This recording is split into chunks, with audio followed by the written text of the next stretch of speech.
इंग्लंडमध्ये राजघराण्याला नवा वारस मिळालाय. नव्या राजपुत्राचा जन्म झालाय.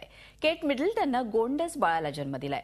प्रिन्स विलियम्स पिता बनल्यानं इंग्लंडमध्ये आनंदोत्सव साजरा होतोय. Very exciting. A boy will be great for Great Britain. And I'm so happy for her and I wish him all the best of luck. ब्रिटनमध्ये जल्लोष आणि आनंदोत्सव सुरू झाला आहे. डचेस ऑफ केम्ब्रिज केट मिडल्टननं गोंडस बाळाला जन्म दिलाय. प्रिन्स विलियम्स पिता बनलेत. राजघराण्याच्या नव्या राजकुमाराच्या जन्माची बातमी येताच प्रत्येकाच्या आनंदाला जणू उधाण आलंय. इंग्लंडचे पंतप्रधान डेव्हिड कॅमेरून यांनीही या आनंदाच्या क्षणी प्रिन्स विलियम्स आणि केट मिडल्टन यांचं अभिनंदन केलंय. ये एक बहुत अच्छी खबर है. मुझे उम्मीद है इंग्लैंड के साथ ही कॉमनवेल्थ देश भी शाही घराने के इस जश्न में शामिल है. केटनं लंडनच्या सेंट मेरी हॉस्पिटलमध्ये राजपुत्राला जन्म दिला. जगभरातील अनेक देशातील प्रसारमाध्यमं नव्या राजकुमाराच्या आगमनाची प्रतीक्षा करत शाही घराण्यात तळ ठोकून होते.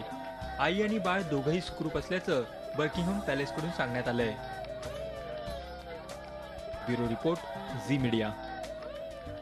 झी 24 तास, एक पाऊल पुढे.